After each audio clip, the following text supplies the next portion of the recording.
Hello students, this is Komal Goplani and I am going to teach you chapter number 3rd of your history, that is the first farmers and herders.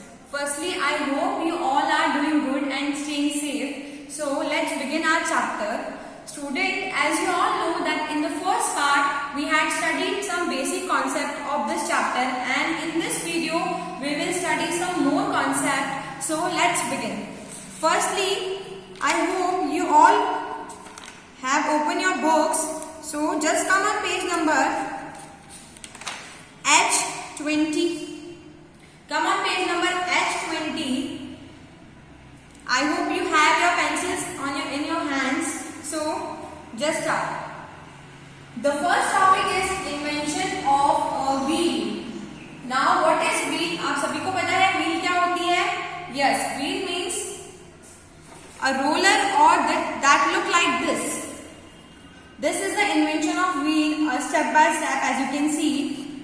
So students, जब हम बात करते हैं Neolithic age की, which is a new age, आप सभी को अच्छे से पता है, उस एज में बहुत सारा डेवलपमेंट्स हुए थे, है ना स्टूडेंट्स? जो पहले का जो डेवलपमेंट था और उसके बाद मेसोलिथिक एज के बाद जो नियोलिथिक एज आई थी, उसका डेवलपमेंट काफी ज्यादा अच्छा था और प्रोग्रेस में था. तो हम बात करें इन्वेंशन ऑफ व्हील की.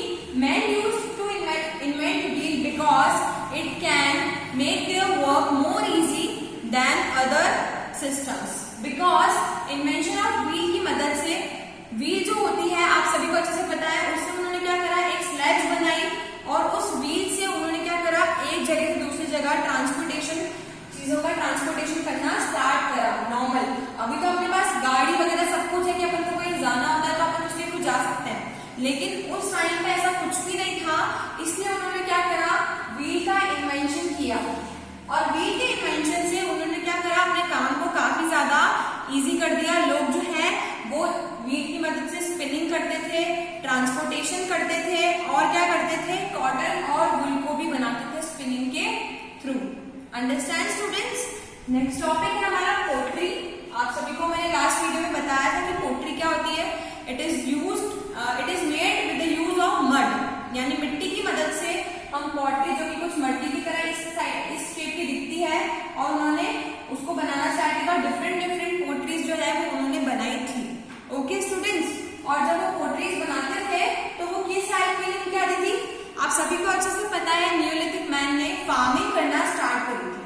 अब ग्रेन्स को, व्हीट को और कुछ ऐसी चीजें जो बहुत जल्दी खराब हो जाती हैं या फिर उनको स्टोर करना हो, सन के डायरेक्ट रेज में नहीं रखना हो, तो क्या करते थे नियोलिथिक मैन, उन पोट्रीज में उन सब चीजों को स्टोर करके रखते थे. Okay students? Next is houses, कि वो किस तरह के घरों में रहते थे. सो स्टूडेंट्स, बेसिकली वो किस तरह के घरों में रहते थे? पहले के जो मेसोलिथिक और पैलियोलिथिक एज थी, उसमें जो मेन थे या वुमेन थी या लोग थे, वो क्या करते थे, एक जगह से दूसरी जगह वॉन्डर यानी घूमते थे. उसके बाद क्या हुआ, नियोलिथिक एज में मैन को ये समझ में आया कि we can't move here and there, we have to shift on a permanent place. तो उन्होंने क्या करा, अपनी एक परमानेंट जगह बनाना स्टार्ट करी. फिर उन्होंने क्या किया, हाउसेस बनाए, कच्चे मकान जिनको कहते हैं. उन्होंने अपनी हट्स बनाई, उस पर स्लैश्ड रूफ्स थी जो कि कुछ इस तरह की होती है, आप सभी को अच्छे से पता है. और उन्होंने क्या करा, उन हाउसेस में वो रहना यानी सेटल होना स्टार्ट हुए. वो हाउसेस हमेशा रिवर्स के आसपास बनाते हैं ताकि पानी की कमी ना हो, क्योंकि पानी उनको फार्मिंग के लिए बहुत इंपॉर्टेंट सोर्स एज ए चाहिए होता था. फिर उन्होंने क्या करा, हाउसेस में रहने लगे परमानेंटली, और जो हाउसेस थे वो मतलब जो हट्स थी तो वो एक दूसरे से काफी क्लोज थी. मतलब एक इंसान, एक फैमिली फिर दूसरी फैमिली, ऐसे क्लोजली फैमिलीज रहना उन्होंने फैमिलीज ने स्टार्ट कर दिया था. और उस टाइम से कंसेप्ट ऑफ फैमिली, मतलब परिवार का कंसेप्ट की एक फैमिली दूसरी फैमिली, ऐसे फैमिलीज का कंसेप्ट करना स्टार्ट हुआ. पहले के जो मैन थे वो अलग अलग घूमते थे, ग्रुप्स में घूमते थे, उनकी कोई फैमिली नहीं थी. लेकिन जैसे जैसे टाइम पीरियड चेंज होता गया, नियोलिथिक एज आती गई, concept of family was starting to develop. और ये जो पूरा ग्रुप था इसको कहा जाता था ट्राइब. क्या कहा जाता था स्टूडेंट्स? ट्राइब. नेक्स्ट हम चलते हैं कम्युनिटी लाइफ. उस टाइम की जो लाइफ थी, कम्युनिटी लाइफ मतलब लोगों की जो आसपास के जो लोग थे, जो नेबर्स थे, उनकी लाइफ कैसी थी. तो बहुत ज्यादा विजडम के साथ रहते थे। प्लस एक और चीज, वो लोग ये नहीं सोचते थे कि कौन बड़ा है कौन छोटा है।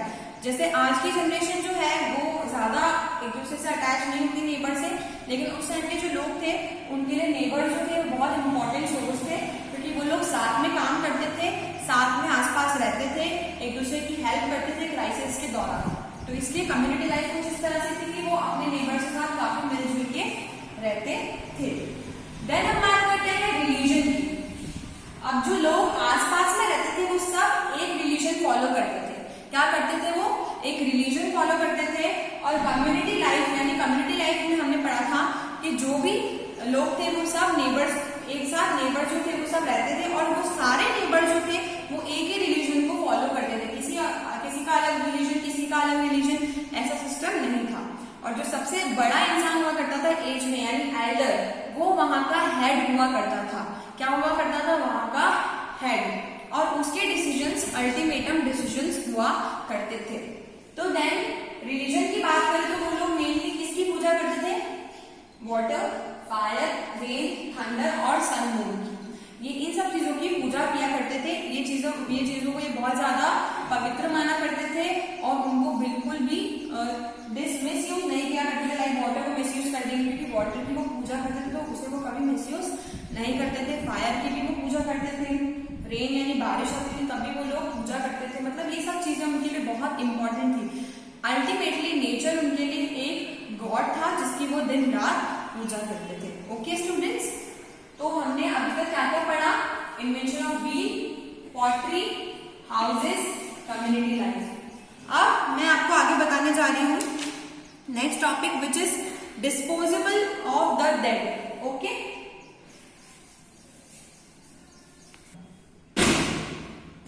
so students, now we will come to next topic which is disposal of the dead, that is megaliths. disposal of the dead का मतलब ये है, नियोलिथिक मैन जो थे, जब उनके टाइम पे किसी की डेथ होती थी तो वो अपने जो डेड ब्यूरियल्स थे उनको एक बॉक्स के अंदर पुट करते थे, यानी रखते थे, जिसे मेगालिथ्स कहा जाता था।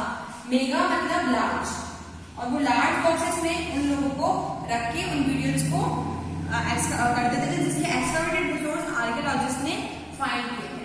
देन हम बात करते हैं मेहरगढ़, एक इंपॉर्टेंट नियोलिथिक साइट थी जहां पे सबसे ज्यादा एविडेंस मिले हैं नियोलिथिक मैन के, कि नियोलिथिक मैन किस तरह से रहता था। तो for this you have to open your book, chapter page number H23 and I am going to teach you from book. So students, Mehrgarh an important neolithic site जो है, यानी मेहरगढ़, ये आज के टाइम पे पाकिस्तान के अंदर एक प्लेन है। प्लेन का मतलब आपको पता है, एक जमीन है प्लेन जो कुछ इस तरह की दिखती है। और ये जो है ये कहाँ पर सिचुएटेड है? बोलन पास, जो पाकिस्तान के अंदर है।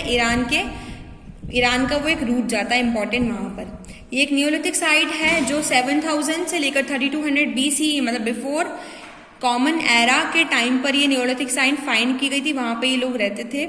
ये साइट ये शो करती है कि जो हर्डर्स और फार्मर थे साउथ एशिया के, उनके कुछ एविडेंस, मतलब वहां सबूत मिले थे, जिससे ये पता चलता है कि वो किस तरह की लाइफ जीते थे। तो लेट्स स्टार्ट, वो कैसे लाइफ जीते थे हम देखेंगे। उनके हाउसेस कुछ इस तरह से एक्सकावेटेड थे। ये देखो, यहाँ पे ये कुछ इंपॉर्टेंट सोर्स है। हाउसेस ऐसे नहीं होते थे उनके, लेकिन बहुत टाइम बाद जो उनके एविडेंस थे वो कुछ इस तरह से रह गए थे। तो देखते हैं उनके हाउसेस कैसे होते थे। उनके जो विलेजेस थे वो सब कॉन्टिनेंट मेहरगढ़ में पाए गए। इंडिया के विलेजेस रेक्टेंगुलर, मतलब ऐसे रेक्टेंगुलर हाउसेस बने होते थे कुछ इस शेप में, जो मड और मड ब्रिक्स, मतलब मिट्टी और मिट्टी की ईंटों से बने हुए होते थे। हर हाउस में अलग अलग रूम थे। कुछ रूम्स जो थे वो ग्रेन्स, यानी कि पता है ग्रेन्स मतलब अनाज को स्टोर करने के लिए रखते थे वो लोग, ठीक है। लोगों के घरों में डीप पिट्स थे, जो कि उसके अंदर स्टेप्स, मतलब वो लोग रहते थे पूरा, और थैच्ड रूफ्स, मतलब रूफ्स ओपन थी, जो कि post probably covered the pits, oven ash, charcoal have been found, ताकि जो भी धुआं वगैरह है वो ऊपर से निकल जाए। दैट्स व्हाई उनकी थैच्ड रूफ्स हुआ करती थी। ओके, तो यहाँ के जो लोग थे वो इंडोर्स और आउटडोर्स, मतलब घर के अंदर और बाहर दोनों साइड कुक करते थे। नेक्स्ट, इस टाइप के जो फार्मर्स और हर्डर्स थे वो मेहरगढ़ में बहुत वेल डेवलप थे। वो वीट, बार्ले, कॉटन ये सब उगाते थे। कैटल, शीप, गॉड्स और बफेलोस को वो डोमेस्टिकेशन के लिए रखा करते थे। ये देखो, ये टेराकोटा फिगरेंस हैं जो उन्होंने फिगर्स बनाए थे, वो मेहरगढ़ के पाए गए हैं। उनके टूल्स कुछ इस टाइप के होते थे, आप देख सकते हैं। ये टूल्स आज भी बहुत अच्छे से चलते हैं, आपके घर में भी होंगे ऐसे टूल्स। ये टूल्स इन्होंने ही इन्वेंट किए थे, जिसमें क्या करते थे, कोई भी चीज़ को तीखा करते थे, स्टोन्स को या इसमें रगड़ रगड़ के तीखा करते थे। कुछ चीज़ें, मसाले जो है वो इस पर ग्राइंड करते थे वो लोग, ठीक है।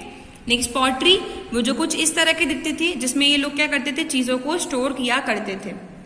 Next disposal of the dead, बहुत सारे ग्रेव्स जो थे वो यहाँ फाउंड किए गए। ग्रेव्स मतलब जब कोई मर जाता था तो बॉक्सेस में उनको, वो आपने देखा होगा बहुत बार कि लोग किस तरह से जमीन के अंदर खोद के उनको रखते थे वहां पर। तो ये जो मेहरगढ़ के लोग थे वो भी कुछ इस तरह से ही करते थे। अंडरस्टैंड। नेक्स्ट है हमारा टॉपिक दाओजली हार्डिंग। दाओजली हार्डिंग जो है वो आज प्रेजेंट डे में आसाम के ब्रह्मपुत्र वैली के हिल्स में पाया जाता है। इस साइड में नियोलिथिक टूल्स की बहुत सारी चीजें डिस्कवर की गई थी, बहुत सारे एविडेंसेस पाए गए थे। स्टोन टूल्स भी यहाँ पे बहुत ज्यादा यूज किए गए थे, प्लस ग्रेन्स को क्रश करने के लिए वो टूल्स यूज किए जाते थे, ठीक है। और ये सारे टूल्स जो है वो, ये पाया जाता है कि ये सारे टूल्स जो है वो चाइना और म्यांमार की लोकेशन में भी, रूट में भी देखे जाते हैं। अंडरस्टूड। ये जो पोर्ट्स थे वो टूल शेप्ड के थे, जो कि उनमें कॉर्ड मार्क्स दिखे जाते थे। और लैंड जो था वो फार्मर्स के द्वारा क्लियर किया जाता था, ताकि कैसे क्लियर करते थे, वो एक लैंड पे ग्रो करने के बाद उसको बर्न कर देते थे, थोड़े टाइम के लिए दूसरे लैंड पे ग्रो करते थे, फिर उसके बाद वापस जब तक वो लैंड क्लियर, मतलब कि वापस वो उपजाऊ नहीं हो जाता था, तब तक उस लैंड पे वो नहीं आते थे। Okay students. So students, after neolithic age man came to a chalcolithic age. Chalcolithic age में क्या फर्क था नियोलिथिक एज से? नियोलिथिक एज में बोन्स, एनिमल बोन्स और पत्थर यानी स्टोन के मेटल्स, स्टोन्स बनाए जाते थे, टूल्स बनाए जाते थे। लेकिन कैल्कोलिथिक एज में क्या हुआ था? कैल्कोलिथिक एज में chalco means copper and lithos means stone, यानी इस टाइम, इस एज में कॉपर प्लस स्टोन दोनों के टूल्स बनाए जाते थे। इसलिए इसको कहा जाता था copper stone age. Okay students, क्या कहा जाता था इसको? कॉपर स्टोन एज, क्योंकि इस एज में कॉपर के टूल्स और स्टोन के टूल्स की मदद से लोग क्या करते थे? हंटिंग और गैदरिंग करते थे। प्लस ये जो एज थी, इस एज के बाद आई एनियोलिथिक एज, जिसको ब्रॉन्ज एज के नाम से जाना जाता था। और एनियस मीन्स ब्रॉन्ज हुआ करता है। तो आफ्टर कौन सी एज आई? नियोलिथिक के, कैल्कोलिथिक और एनियोलिथिक एज, ठीक है स्टूडेंट्स। सो ये चैप्टर हमारा यहाँ फिनिश होने जा रहा है स्टूडेंट्स। आई होप आप सभी को बहुत अच्छे से समझ में आया होगा। मैं आपकी गूगल मीट पे ऑनलाइन क्लास लूंगी, तब आपको जो भी डाउट्स हैं आप वहां क्लियर कर सकते हैं स्टूडेंट्स। Okay, thank you.